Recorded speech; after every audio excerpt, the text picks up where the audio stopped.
Bismillah ar-Rahman ar-Rahim. Assalamu alaikum wa rahmatullah. I'm Dr. Sohaib Saeed, Director of the Ibn Ashur Center for Quranic Studies. And I want to talk to you today about our flagship project, which is called The Light of Assurance, Ibn Ashur's Quran Commentary in English. Some of you may have seen a video that we put out this year, as it is the 50th year since Muhammad al-Tahir ibn Ashur, may Allah have mercy on him, passed away in Tunisia.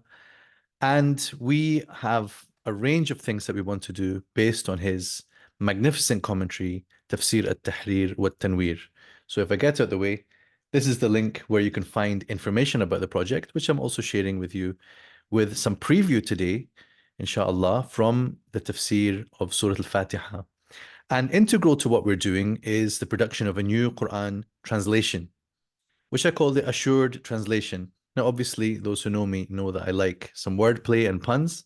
So assured is a word which speaks to the quality, the accuracy, the integrity, the qualification behind the work of Muhammad al-Tahir ibn Ashur, and inshallah, of our center in serving his legacy and in serving the Quran, its commentary, and its people.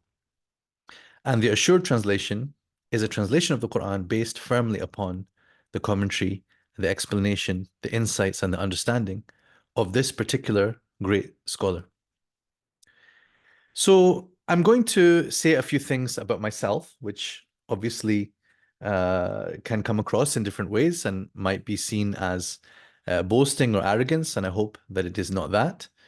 But in reality, it is important if anyone is setting out to translate the Quran that they are upfront about who they are and what qualifies them to undertake the task. This is something which I have seen, for example, in the commentary, the translation of Ahmed Zaki Hamad, may Allah preserve him, one of the well-regarded translators and translations from Egypt, an Azhari scholar. In the beginning of his work, he lays out his qualifications, his background, what makes him suitable to undertake this work, his studies in Al-Azhar, the teachers and the ijazat and the certificates and the qualifications and degrees that he has. This is important because it is the case sometimes that people put out Quran translations and we don't really know anything about them. Even years or decades later, we're still struggling to find out who some of these people are. And I think it should be a commonplace understanding that a translator of the Quran needs to be someone who knows precisely what they're doing, that is qualified to undertake the task. And this would mean strengths in the various languages, the Arabic language and whichever language they're translating to, such as English, but also the interpretive tradition, how tafsir is done, how to benefit from the works of tafsir, how to distinguish between different meanings, how to differentiate between different meanings in translation as well, and to ensure, therefore, that what you're going to put into people's hands has the integrity, the accuracy, and at the end of the day, that we would be able to stand before Allah and answer for what we do. And any new Quran translation also has to answer the question, why should this exist? As my mentor, Professor Abdul Halim, who's also one of the very famous, well-regarded Quran translators, he sometimes remarks that there should be a reason for producing a new translation other than just adding something to the pile of translations and getting it registered in the British Library, right? So I want to be sure for myself of what I'm doing, and that I have undertaken the necessary steps. And if what I'm going to describe might be not enough in reality, it is still perhaps more than what a lot of people have when they undertake Quran translation. I don't say this to put anyone down or to cast aspersions or make criticisms, but I'm saying this as a matter for pondering that the Quran translations that you're reading, have you ascertained who the person is who's done it? Is it enough that that person is a doctor of something or a sheikh of something? Do they have the specific qualifications, the specific background, which would enable them to undertake the task of Quran translation? So I'll begin by saying that I am a user of Quran translation since a young age. And by saying that, I'm revealing that I am not a native speaker of Arabic. And it's definitely the case that there could be certain advantages, very easy to understand, that someone is a native speaker of Arabic. But there are also advantages to not being a native speaker of Arabic, or at least in the case of undertaking Quran translation, that you are someone who has once upon a time depended upon Quran translation. So, whatever advantages there are on that side, on the other side, there are advantages of being aware of how Quran translation works and a sense of what the need is for a person reading that text. I know what I needed back when I was using Quran translations, and there are things that I therefore can sympathize with when I'm putting a translation in front of people, putting something new in front of you. I can empathize with you as a reader. And of course, actually, being a native speaker of Arabic is not in itself a qualification. One would still have to study the language. You have to study the sciences of Arabic, of Nahu and Sarf, and of course, very importantly, Balagha and Adab as well, to appreciate all the dimensions of the Quran and how it speaks. So that's the first thing I've listed here, being a user of Quran translation. Secondly, I have my own degrees and background. I studied tafsir and ulum al-Quran at degree level in Al-Azhar, graduated from Kulliyat Usul Din in 2013. And I have many colleagues who also studied at Al-Azhar, who came from the UK or the US and other places. And when it comes to their specialisms, I go to them. And when it comes to tafsir and the Quran, they very often come to me because I chose to focus particularly on Quranic studies, which is not very common amongst Western students and graduates of Al-Azhar. Subsequent to that, I did my PhD at SOAS, University of London, as I say, under the supervision of Professor Muhammad Abdul Halim, who is famous, of course, for the Oxford translation of the Quran. It's quite difficult to show this on camera, but there we are. The Quran, a New Translation by MAS Abdul Halim. So that doesn't mean that I have necessarily imbibed his whole manhaj and approach, but this is someone that I have had the opportunity to be close to and benefit from, and I consider a mentor who supports the work that I do. So then the next thing to mention, Professor Abdul Halim actually gave the foreword for it. I didn't put a copy with me, but there's the first volume of the great exegesis of Fakhruddin al-Razi, which was published in 2018, and also the new publication from Ibn Ashur Center, Select Chapters of Itqan on the Language of the Quran, which is by Jalaluddin al-Suyuti. These are works that I have translated over the past years, which I've published, which have received very positive reviews from scholars and academics, and all of which have been part of my formation as a student before being a teacher or a scholar or a translator. I have studied these works thoroughly. And because they have so much to do with not only tafsir but Quranic language, and because I have to deal with the challenges of how to translate the descriptions of the ayat and how to translate the ayat themselves according to those descriptions, I've learned a great deal about Quran translation in that process. Indeed, Select Chapters of Itqan we actually have marketed as a guidebook for Quran translation, and this is how I want it to be seen and how I want it to be used in the years to come. The next thing that I've mentioned here is that I'm working on other tafsirs. We are working just now on redrafting, revising a translation of the tafsir of Ibn Juzay al-Kalbi. And I'm working also on translations of the qira'at of the Quran. I don't want to say too much about these other projects, but just to say there are multiple projects which I have the opportunity to be part of and to lead and to design, which involve translating the Quran in various ways and to various needs. Also, I have been involved in a project called the Global Quran Project.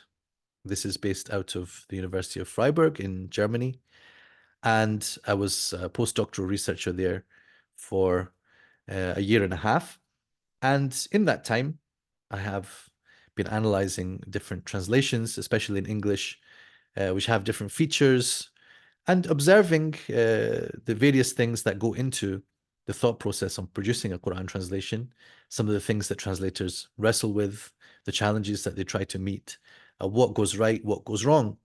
And the reviews that I've written, then I have followed up with contributing to an article for the Encyclopedia of the Quran Online about modern Quran translations in English. So I have a good grasp of the field. I can see where the strengths are in our, if we can call it the translation tradition, since especially the early part of the 20th century. I can see the strengths, I can see the gaps and what needs to be taken forward. And so I've also had the opportunity to engage in Quran translation as a practitioner. And some of you may have seen what we have put out so far as the Bayyinah translation. You can go to this website here, bayyinahtranslation.com. Sorry, this one here, to see Surah Yusuf, which we have translated and we have put out also in a video format. So I want to emphasize that qualifications are very important.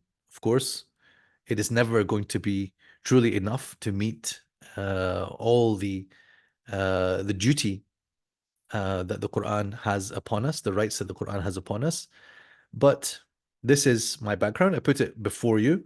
And I would emphasize that I'm also not alone in this work.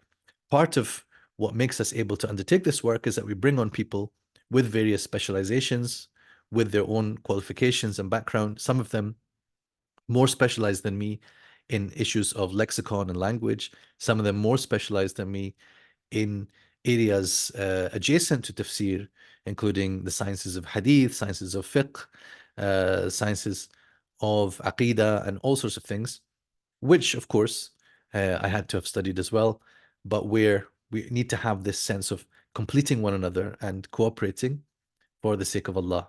So this is what we do at the Ibn Ashur Center. This is what we intend to do more and more as the years go on. So I want to touch on two publications of mine which are coming out this year. Both of them are finished, but we're just waiting for the publications to come out. The first of these is called The Untranslated Quran, Retelling the Surah of Joseph. So this is something which you can find a draft of, just like the other one that's mentioned here. If you go to the link that's at the bottom here, ibnashur.com, let me see, which way do I point? This way, right? So ibnashur.com/Sohaib Saeed, there's a kind of CV there, but also links to my various publications. In particular, these two which pertain to Quran translation. So the first of these is in a way talking about what we have done in the Bayyinah translation. But it's not just about praising our own work, but it is about taking a step back and looking at the whole crop of Quran translations up until now and seeing where are the gaps. There can be different kinds of gaps. For example, you could say that there is a great need to pay more attention to the balagha of the Quran, the rhetorical aspects, the features of its style, the style of its speech. How does the use of emphasis show up in translation? Can it show up in translation? How do we do that? There are many things that can be said about improvements that can be made on Quran translation. But also, more fundamentally, there are many meanings of the Quran which are mentioned in tafsir, not just the tafsir of Ibn Ashur, but in the whole tafsir tradition, which are very good meanings, very clear meanings, very convincing meanings, reasonable, as good as any other, but have been left by the wayside by the whole crop of Quran translators. So this is something that I show in this article. I hope you'll find it of interest. But a couple of things that I particularly want to highlight about this article that pertain to what we're talking about in this presentation is that we need to pay more attention to tafsir. It is a rich resource for meanings, including the multiple qira'at of the Quran, but also that translators should work harder in studying tafsir. So this is something then I took this point a bit further in the other paper, which is called Exegetical Quran Translation. So I point out in this paper that for translators to say that they are using tafsir, very commonly they say, I have referred to this number of tafsir works. I have referred to 5 tafsir works. I have referred to 20 tafsir works. And by saying that, they are telling you that I know what I'm doing, right? Because I'm not just translating on my own accord, but I'm following the insights of the Mufassirin. What I've shown in this paper is that there is a problem that we sometimes overlook. In fact, I think that we completely overlook, which is that translators therefore need to be able to read tafsir effectively. And that's not something that we should just take for granted. We shouldn't just assume that when a translator reads tafsir, that he or she is reading that tafsir correctly. To read tafsir also requires training. That's why I'm pointing out this stuff about I studied tafsir in Al-Azhar, etc., because it's not tafsir is not a basic text that spells everything out for a beginner, right? Tafsir, especially if you're talking about the classics, tafsir al-Tabari, tafsir al-Razi, tafsir later on al-Alusi, these things require a lot of reading skill to actually derive the benefit from, and then to transfer the insights of those tafsirs into the translation of the Quran. So in this paper, I give some examples. I won't give you the spoilers now, but I showed how some of my favorite translators have misunderstood some of my favorite mufassirin. And I did that in order to show that things can go wrong and we need to pay attention to this aspect. Because coming back to the issue of qualifications, uh, if I am going to be telling you that this is what Ibn Ashur is saying, and I've translated the Quran according to Ibn Ashur, then that's a great responsibility that I'm taking on myself to represent Ibn Ashur's understanding, as well as, of course, more fundamentally and crucially, to convey the meaning of those ayat in a way that is reasonable and accords with the principles of tafsir.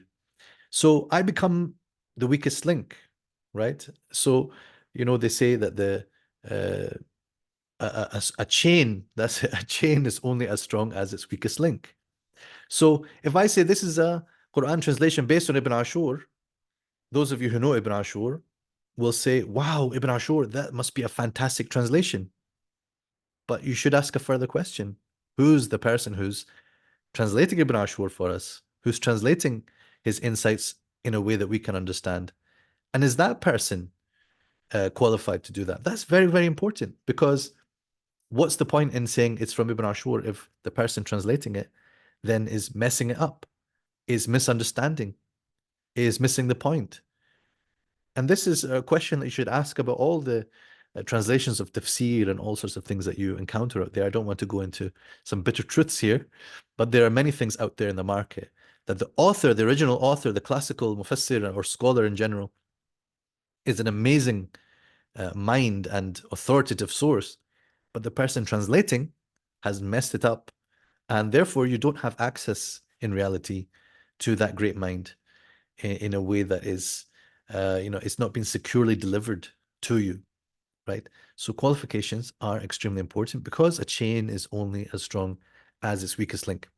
So this paper, Exegetical Quran Translation, I actually do a few things in there, but I'm also laying out a method for how to follow a particular tafsir in translating the Quran. This has been done to a small extent before. I mentioned the example of Tafsir al-Baydawi and the ongoing project to translate that into what Dr. Haddad calls a Baydawian rendering. A Baydawian rendering.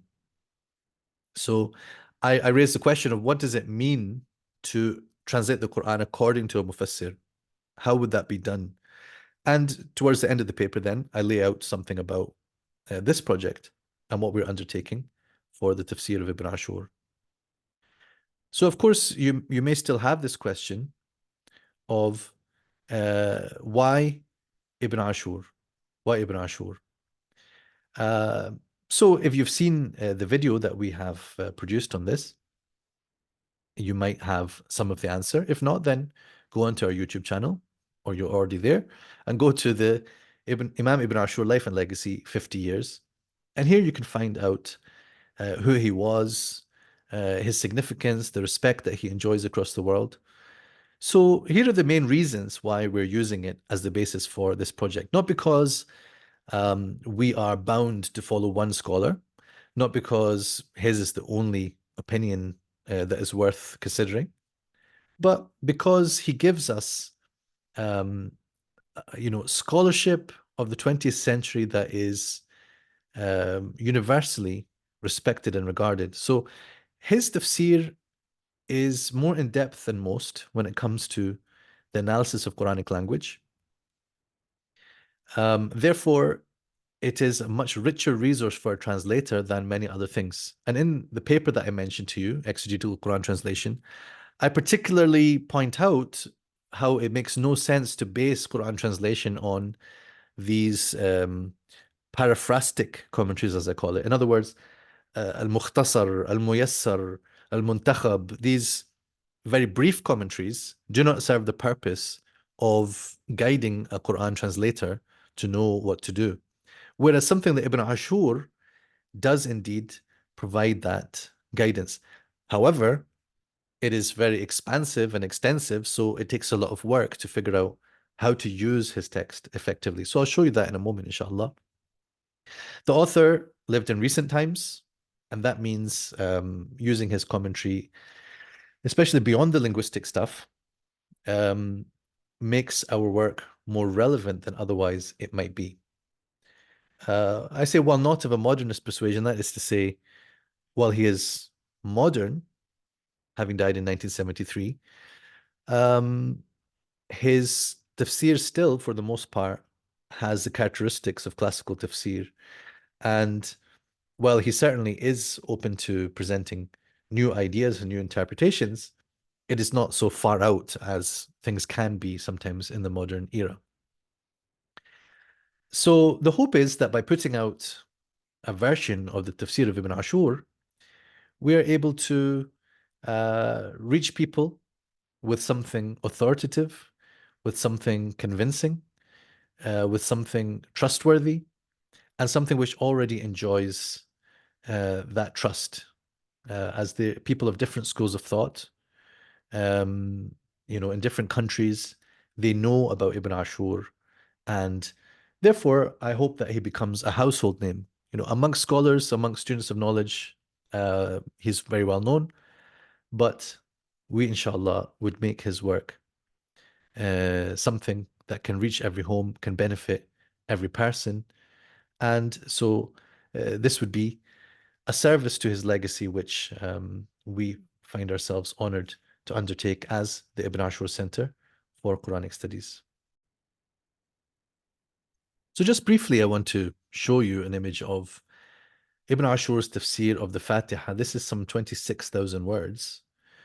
Um, and, we've taken that text and put it into digital format for us to be able to annotate and edit this and split that into the various ayat. So this is part of our process, that we study the text, that we understand everything that he's saying. In the beginning, of course, he's talking about Bismillah ar-Rahman ar-Rahim. He goes to some length to explain that from his point of view and of the Maliki school of thought and others, it is not in fact an ayah of the Fatiha. So it's wrong to write here Al-Fatiha 1 according to his view, right? According to the other view in the Shafi'i school and so on, it is right to say Al-Fatiha 1, but for him it would not be. Which is why it's a shame that in even the most recent edition that's been published of Tafsir al-Tahir wa Tanwir, it is still labeling the Basmala as Ayah 1. That is actually wrong according to the book that you are publishing, and quite amusing. So what we have done is go through, and these various marks are, just showing parts that are perhaps most relevant to the translation work. Also, things marked in green are typos in the original text, which we hope to be able to fix somehow for the general population. Ayah number 1, and sometimes things are underlined, sometimes things are in yellow, which are kind of some of the crucial points to do with translation. So what I've done is I've taken these uh, 26,000 words, this commentary, gone through and figured out if Ibn Ashur were to translate the Quran, how would he translate it? How would he translate Surah Al-Fatiha, right? Based on the information that he's giving you. So I'm essentially saying, look, I'm going to translate the Quran, but it's not going to be according to my own preferences. Yes, I'm definitely involved. I'm definitely doing something here. That's why I'm going on and on about qualifications. So I need to be qualified in order to do this, but I'm a qualified student of Ibn Ashur doing his bidding, right? So there's a certain amount of imagination here. This text is like the instructions that he's giving me. He's telling me this is what I understand from the ayahs. Translate the Quran according to what I understand, not what you understand, Suhaib, right? But according to what I understand, Muhammad al-Tahir, Ibn Ashur, rahimahullah. So sometimes, of course, there'll be things that could go this way or that way, and it would be hard to say definitely how would Ibn Ashur want to say this. But I'm making my best judgment call based on reading him as closely as I can. Yeah, incidentally, if you want to know anything about these typos, some of them are quite terrible. This is supposed to be in اعتبر فيه معنى الإراءة, but what it says in the printed text is al-irada, okay, which obviously changes then what you would understand from what he's saying about اهدنا الصراط المستقيم. We're going to come to that, inshallah. ثانية. One of the other funny ones was, this التنبيه على عدم حكم الله. That's what it says in the printed text, but it should be على عدل حكم الله. So عدم حكم الله is almost an opposite meaning or an inappropriate meaning, whereas عدل حكم الله, the justice of Allah's judgment. So what I'm going to do now is show you in brief what a translation of Surah Al-Fatiha according to Ibn Ashur's tafsir would look like, as I would say, according to me. So I'll get out the way in a moment, but this is just to give you a first look at the translation. And this is a translation which I did initially, but I've also consulted with other team members, Sheikh Salman Nasir in particular, people who are going to be involved in the broader project, which I'll describe towards the end of this video, inshallah. But what you see here is the most basic level of the translation of Surah Al-Fatiha. Therefore, I think at first glance, there's not going to be anything that particularly stands out, anything that looks so unusual, anything so surprising. You might already be saying to yourself, well, what's the point in undertaking the translation of the Fatiha again, or the translation of the Quran again, when the results are going to be much the same? I would say, however, there are some subtleties, even on this level, which already have perhaps brought some new light onto the meanings of the ayat. There are some wordings here which you don't find in other translations, or you hardly find in other translations, but which I think reflect better how the ayat are to be understood, but in particular, how Ibn Ashur understood them, right? And then I'm going to show you that actually our project is about expanding beyond this layer. This is the basic introductory layer, which then we want people to have, learn a new way of expanding on the meanings of the Quran. So once you see a particular ayah here, suppose that you're looking at this in digital form, because we intend to make this available in digital form, especially with the cooperation of Quran.com, inshallah, but also in book form.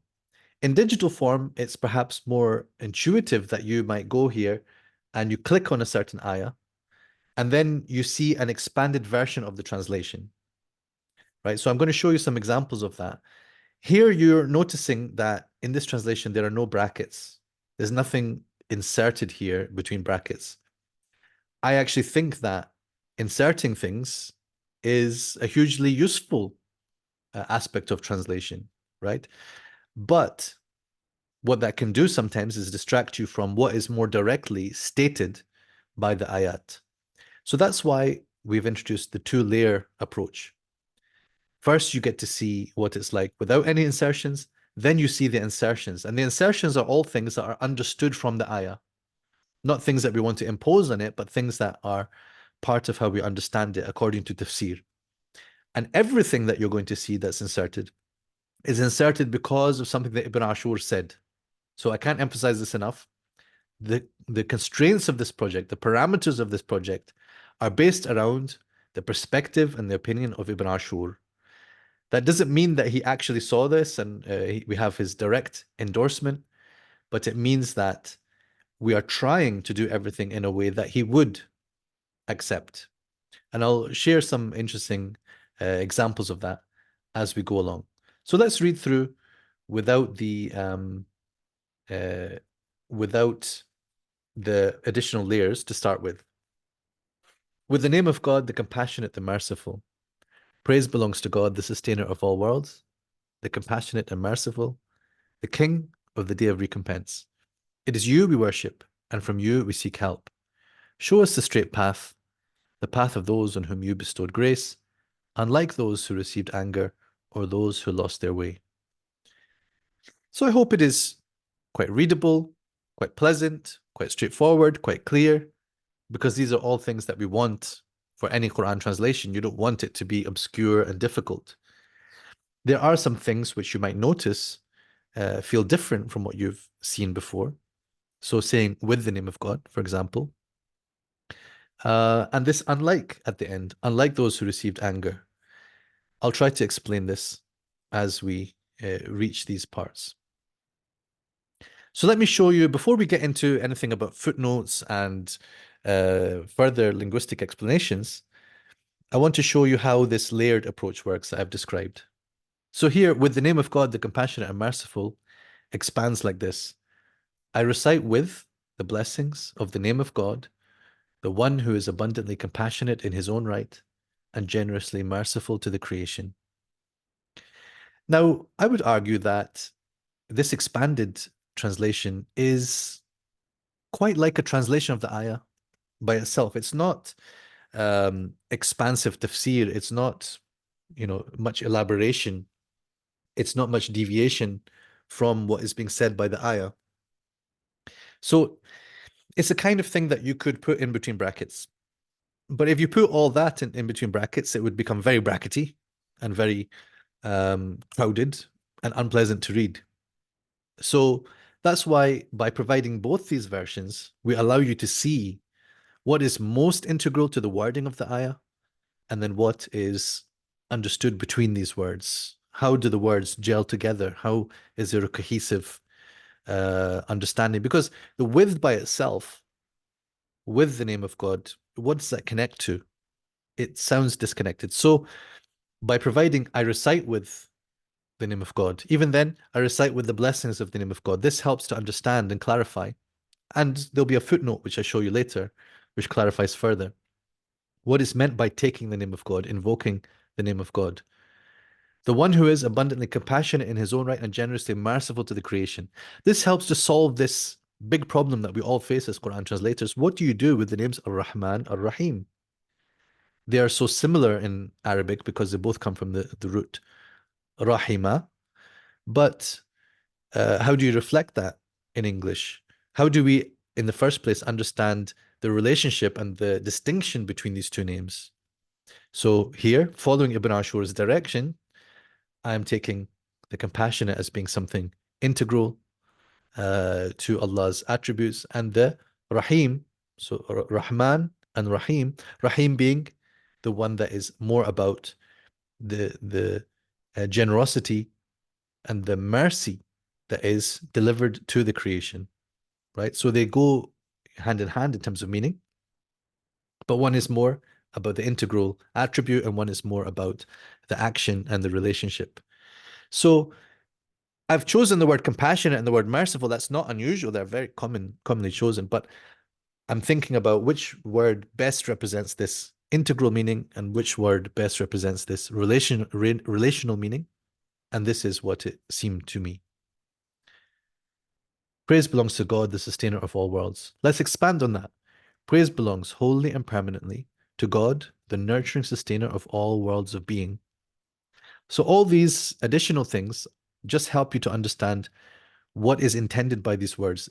I don't see them as imposition of meaning because belongs, this belonging which comes from the lam in lillahi, already gives this sense of wholly and this sense of permanently, right? But we want to bring that out now. We don't want to put it in the base level translation where it would become crowding. And you might look for, okay, where's the word in Arabic that says wholly? Where's the word in Arabic that says permanently? Well, it's all implied by the lam, but it's implied and not stated. So here we put it into the expanded layer. Praise belongs wholly and permanently to God, the nurturing sustainer of all worlds of being. So you might have questions about why we have used the word God. You might have questions about this idea of nurturing sustainer as opposed to things that are more commonly said, like Lord, right? So those things I'll postpone till we get to the slide which has the footnotes. I know some people will get annoyed when they see the word God and they'll say, "How dare you?" Right? So this question comes up a lot. Is it allowed to say God in English, or do we have to say Allah in Arabic? The compassionate and merciful, the abundantly compassionate in his own right and generously merciful to the creation. Right. So we have seen this meaning already in the Basmalah. The king of the day of recompense, the king in control of all creatures and events on the day of just recompense and beyond. So here there's a few things going on. The king in control. What does it mean to be the king of the day? What does it mean to be king of a time? So the clarification here is that, he's the king who has control on that day. And what does it mean in control of what? Of all creatures and all events. So these are things which are explained in Ibn Ashur's tafsir, which now find their way into this translation. It's not too hard to understand the king of the day of recompense, but here we're spelling things out. That's what I want you to understand. The king in control of all creatures and events on the day of just recompense. So he wants to emphasize that ad-din, the word ad-din, implies strongly the sense of justice. That's why just recompense. And of course, not just on that day, but beyond that day. That is implied also in what is stated. So what's going on here with this bracket or the master? Well, this is the other qira'ah. Ibn Ashur, being a Tunisian scholar, his baseline qira'ah, you could say, is the reading of Nafi'. So he is referring mostly to the reading which says, Maliki Yawmiddin. And it seems that in his explanation, he mostly takes that understanding as the more evident one, Maliki Yawmiddin. But the word Maliki can be understood in a similar light, right? So the Maliki in the other canonical reading, it would have a slightly different translation. So here, in these curly brackets, we put the alternative reading, right? So it's not an alternative interpretation of the same word, but it's an alternative interpretation based on the other reading. So you could say, the master of all creatures and events on the day of just recompense and beyond. So the multiple qira'at are going to be integrated into this translation on the expanded level, right? Otherwise, the king of the day of recompense, we should understand that this is actually a translation that accords with the reading of Nafi' and others. It is you we worship, and from you we seek help. So now, before getting into the expansion of those words, you're seeing a phrase here between square brackets. Because one of the things that really people need is a sense of how one piece of the text flows to the next. And that's something that Ibn Ashur is quite generous in describing. And this explanation here is also quite commonplace amongst the scholars, that as the speaker of the Fatiha, the person inspired to say these words, which form a supplication, I have been taught to begin by praising Allah And then I come into his presence. So no longer am I saying in the third person. I'm not talking about Lillahi Rabbil Alameen, God, who is the um, sustainer of all worlds. I'm now going to come to speak to him. I'm going to speak to him and say, it is you we worship. Right? So based on that, there has to be we have to understand and recognize that there is a shift. This is called iltifat in Arabic, right? After recounting God's praises, I observe his presence and address him along with the believers. Why along with the believers? Because now you're going to see also it is in the plural. It is you we worship and we seek help. Guide us.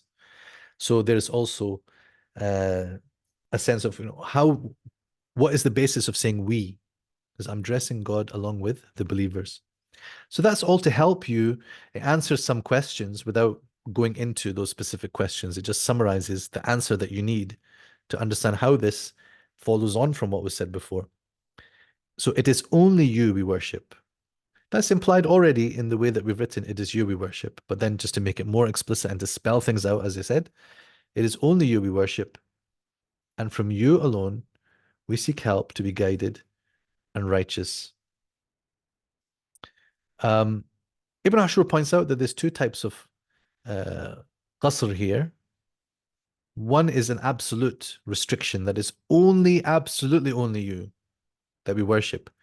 But when it comes to seeking help, one could seek help from others in certain ways for certain things, but one wouldn't seek help in the most crucial things, that is to be guided and to be righteous. Those things come from Allah, right? So in the wording of the translation, there's a ever so slight softening of the way that restriction is represented, right? It is only you we worship, and from you alone we seek help. In these things, it is only Allah that we seek help in, right? And of course, there's detail to be explored about, seeking help from other than Allah, and ultimately we have to depend on Allah for that help, regardless. Show us the straight path. And again, you might have questions about why is it show us. We'll come to that, inshallah, when we talk about linguistic explanation and the footnotes that we have provided for this. Again, we have this kind of explanatory, introductory phrase which helps to connect things. Since our praise and worship is only for you, we only ask you to show us. Because in the previous ayah, is only you that we ask help from. From you we seek help in the following thing in particular, or especially. Because we only ask help from you, we only ask you to show us and keep us on the straight path. So, and keep us on is always explained by the scholars that it is not just to be shown the straight path and just guided to it one time, but to be kept firm upon that path. And what is the straight path? He's explained it in these terms, the direct level route to your pleasure, right? Just a little bit of elaboration, which helps you to understand the notion of a path being straight. The path of those on whom you bestowed grace. So show us, again, this is implied, the path of those among previous nations on whom you bestowed perfect grace, such that they followed guidance to attain your pleasure. So some of these things are understood by the contrast between these ones and the ones who are mentioned in the subsequent ayah. And of course, because we are not counting the basmala as an ayah, according to what Ibn Ashur is following here, then this ayah is split into two. What is sometimes called, this is ayah 7 up until the end. Here, this is ayah 6, and then ayah 7 is what follows. Unlike those who received anger or those who lost their way, those who remained upon the straight path, unlike those groups who received divine anger through willful distortion and deviation, or even those of a lesser degree who lost the way by misunderstanding the religion.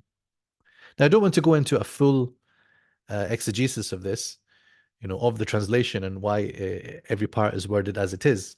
But I want to emphasize again that everything that I've done here is an attempt to capture the way that Ibn Ashur understands these constructions. So that starts with the word unlike. How he understands the badal. Sorry, he doesn't understand it as a badal. He understands it as a sifa. So of alladhina, sirat alladhina, the path of those who are not these, right? So غير المغضوب عليهم being a sifa, the word unlike is quite appropriate to capture this sense.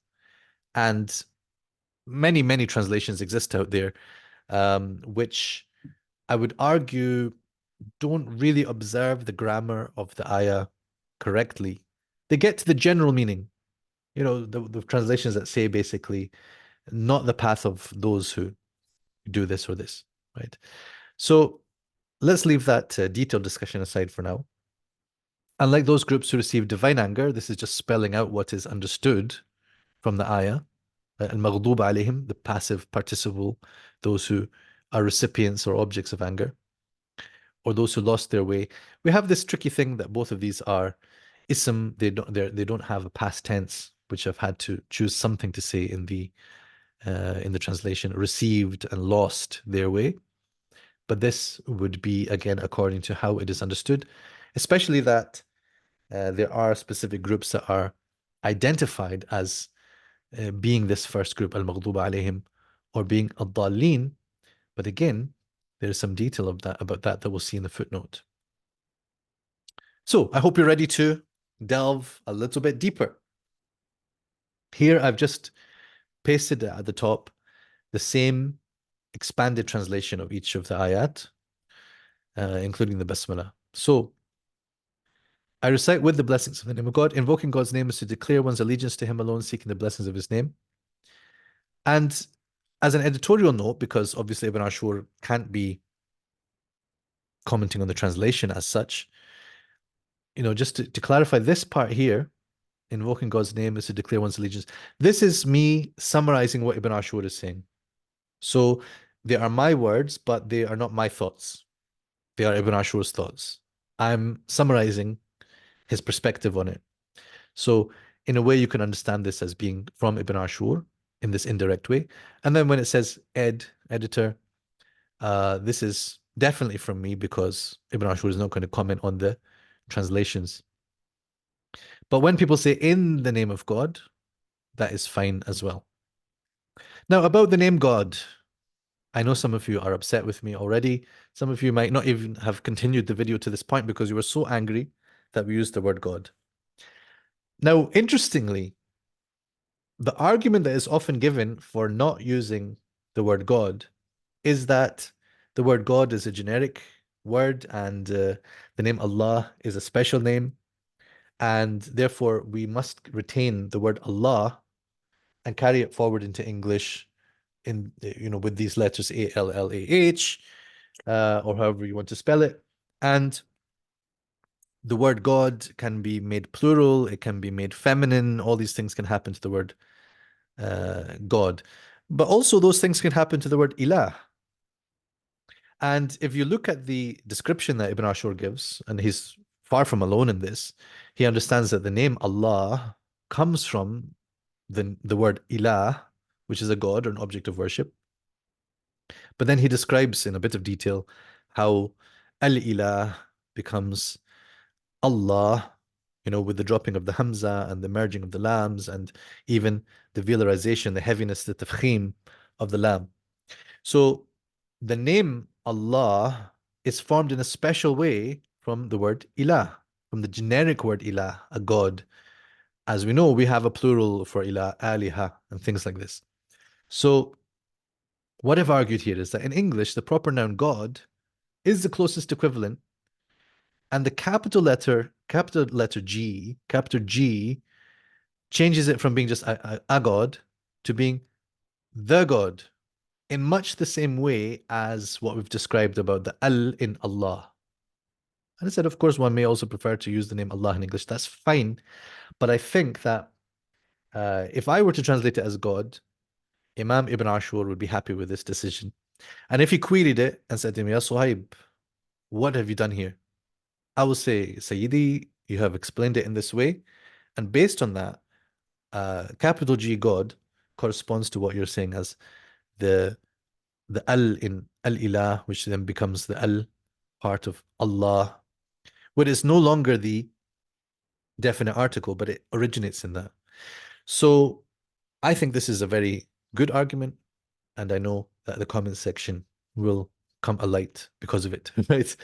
Then Ar-Rahman, Ar-Rahim, I've talked a little bit about.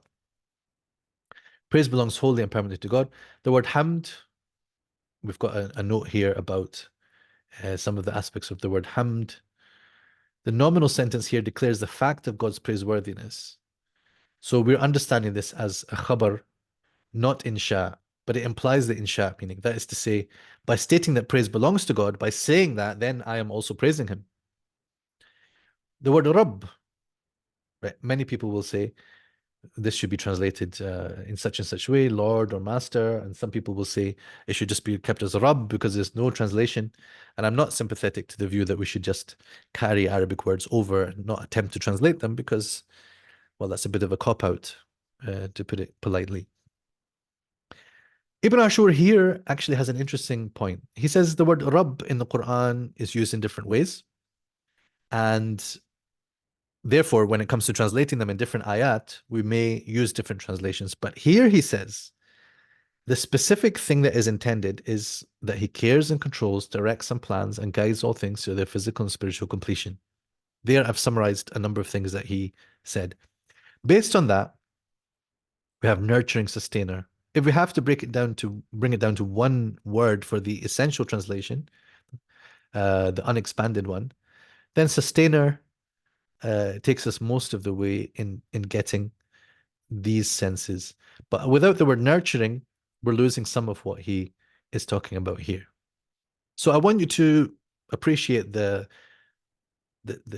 thought process that goes into this and the care that goes into this of all worlds. So he talks about the al being for istighraq, therefore all worlds. That's even in the essential translation. But then, what does it mean, all worlds?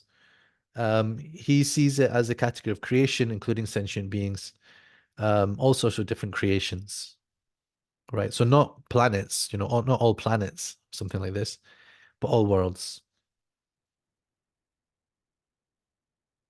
So this we have spoken about in the Fatiha, in the Basmalah. Then the king and controller, or the master of all creatures. From the preceding descriptions, we should understand that teachings of religion are intended for human benefit and mercy, and then this for divine justice and authority. So this is just something from his description about how this ayah relates to the previous ones. And then the primary translation follows, so reading Malik, and then the other canonical reading Malik conveys the same point based on the broader concept of control and authority. I've said to you, see Qira'at fact file. So that's something that I'm working on.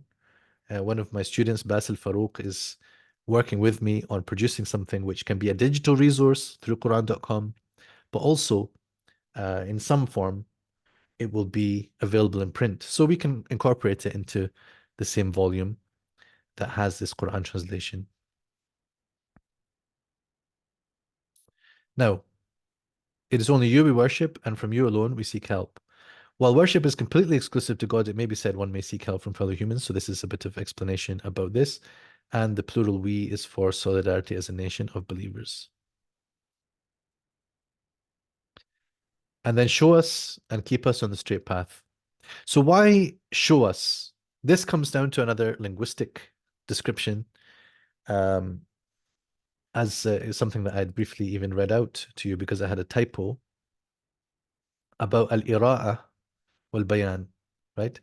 So he argues, and he points out that there are various ways of understanding what's happening with ihdina as-sirata. But the question arises because ihdina would normally have a particle after it, ihdina ila as-sirat al-mustaqim. So why ihdina as-sirata with a direct object with a maf'ul bihi and no harf? Well, the explanation that he settles on is to say it's to do with showing and clarifying. Al-ira'ah wal-bayan. So then show us is a word that then conveys this meaning. But then implied within that is to be obviously given the grace and the support to walk upon that path and to remain upon that path. the path of those among previous nations on whom you bestowed perfect grace. So I prefer to keep, the on whom, right? This bestowing aspect of, an'amta alayhim, the sense of it coming down upon them. Uh, if I I wanted to find a way to keep that feeling there in the description. Grace is a very loaded word, very loaded with, perhaps Christian theology. Um, we could perhaps opt for an alternative.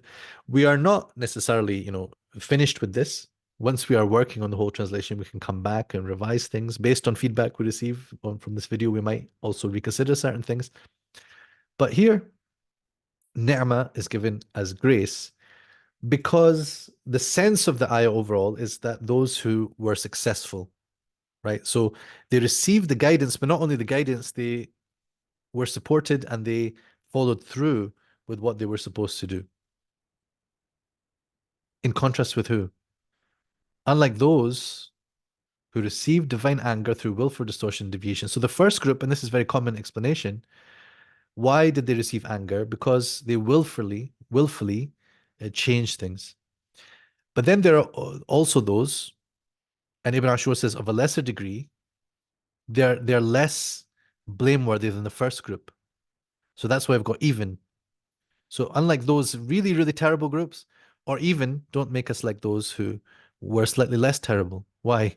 Because they lost the way by misunderstanding the religion. This is all taken from Ibn Ashur's explanations. So I've explained here about the word غير as an adjective alladhina, and a little bit of a translation note. While it is true, this is an interesting part of his commentary. While it is true that these descriptions match others in the Quran concerning the Jews and the Christians specifically, that's why you sometimes find this like in brackets, like the Jews or like the Christians, or i.e. the Jews, i.e. the Christians, right? You can find this in some explanations, tafsirs, and translations. So while it is true that these match others in the Quran about the ghadab and about the dalal, and Mufassirin have pointed that out, the descriptions are broader here. Because if Allah had so wished, He could have said, غير اليهودي ولا النصارى, for example, right? So what matters are the causes of deviation from the straight path. Then there are prophetic reports. There's Hadith Hasan in this respect, which is, fairly strong as tafsir hadiths go, where he says that the Maghdub alayhim, this is the Jews, and the Dallin, this is the Christians. So what Ibn Ashur says about this, they can be understood as referring to these two communities by way of example, not to restrict the meaning to these two groups, but to say, as the Arabs, these are two groups that you know about who fell into the ghadab or into the dalal, and you can find that elaborated in the rest of the Quran. So divine anger, those who receive divine anger, it is understood, like what was said, in the footnote as well, about compassion. Here it's a kind of ta'wil aspect where, to ascribe the human sense of anger or the human sense of even compassion would be problematic because compassion is like some pang you feel in your heart, and pity towards someone is a kind of weakness. Anger is, losing control of yourself and your blood boils over. That's in a human sense. So what do we understand in the divine sense? Well, what we can understand is, in the terms of rahmah, it is the intent to be kind and to do good to the creation. And the anger is like the opposite of that, the intent to punish. It falls upon those who strayed through willful distortion, whereas the case of those who merely fell into error is less severe. So I hope this whets your appetite. I want to share with you a little bit more of the overall project trajectory. And you can find this on the link that I shared earlier about the Light of Assurance project. If you go to ibnashur.com/light-of-assurance, you'll find it in the description. You can see the project timeline. In 2025, inshallah, or maybe even before that, we intend to publish translations of Ibn Ashur's tafsir introductions. So, like, this is just a copy of one publication that has this, Al-Muqaddimat al-Ashr. But you can find it in the beginning of Al-Tahrir wa Tanwir. You find 10 chapters, which are his introductions to tafsir. Very, very insightful introductions into how he does tafsir and into some of the broader issues in interpreting the Quran. So we want to translate and annotate those to make them particularly relevant and useful for people who are interested in engaging in the field of tafsir, and obviously those who want to read our books based on Ibn Ashur's tafsir. And with it, this book, oh, there we go, At-Tafsir wa Rijaluhu, written by Muhammad al-Fadil ibn Ashur, the son of our main author. And this is a history of tafsir that has been very well received. So our intention is to put these together as one volume, and that would be a fantastic introduction to the field of tafsir in terms of its past, in terms of its present, and in terms of its future, especially once we get into our footnotes and annotations and share some thoughts about what we can take from these ideas, which are some 50 or so years old as well. The next publication is the main thing. That's what I'm showing you here. The Light of Assurance project, Light of Assurance publication. Yeah, title is a working title. We might adjust it. But I've described to you already in this video how the Quran translation element of that works. So we essentially take Ibn Ashur's linguistic insights and we turn them into a Quran translation that incorporates diversity within it, diversity of qira'at, diversity of interpretations and opinions as well. But then beyond that, there are some further elements that are not linguistic. So I showed you the linguistic footnotes. I didn't show you further notes that would be available.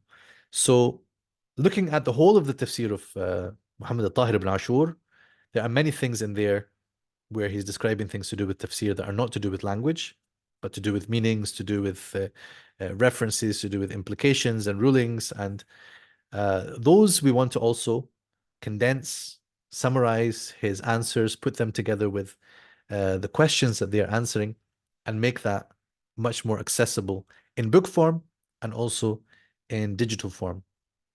And then we also, as the editors, myself, Sheikh Salman bin Nasser, and others who we will involve in the project, we will also share further notes because sometimes Ibn Ashur's ideas might need some follow-up, some comment, some updating, some query, even criticism. And I don't feel afraid to do that, but we need to demarcate and differentiate between what's the opinion of the great Mufassir, al-Tahir ibn Ashur, and what is the opinion of the likes of me or my colleagues.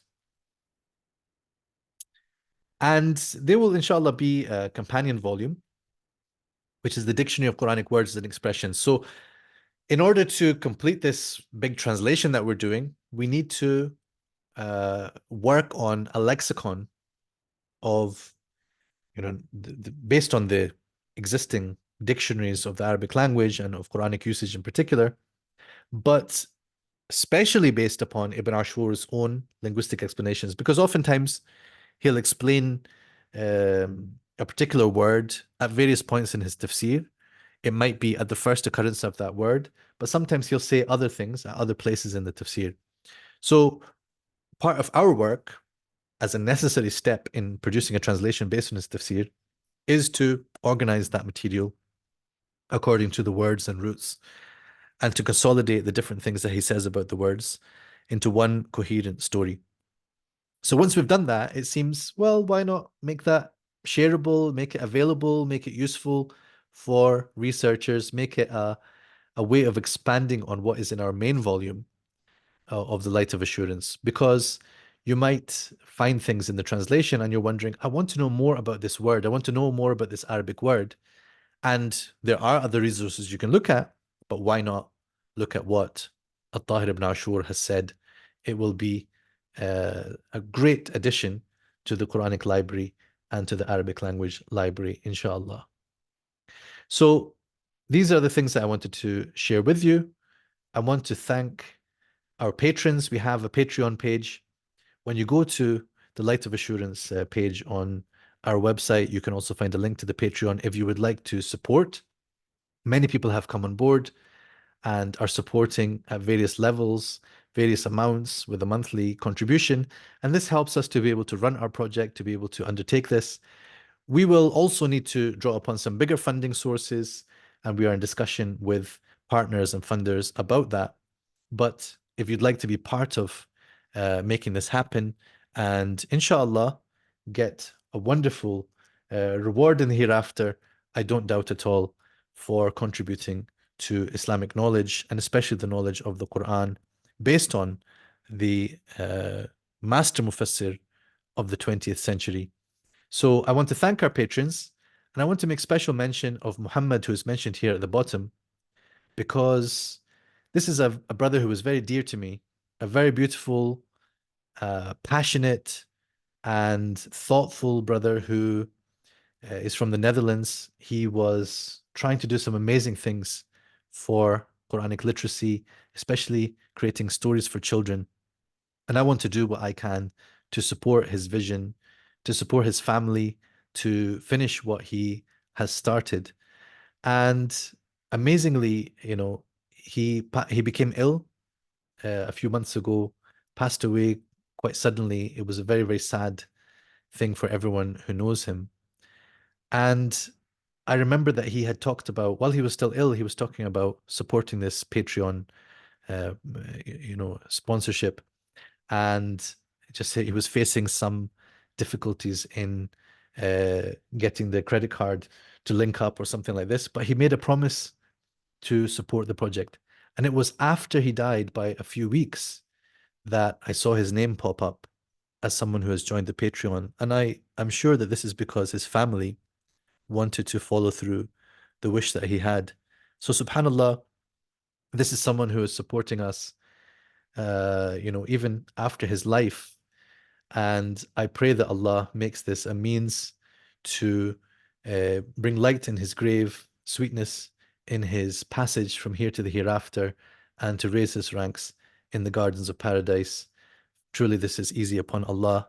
And we ask Him for all good, for all who have supported us financially and through their advice, through their prayers and their moral support. Wassalamu alaikum wa rahmatullahi wa barakatuh.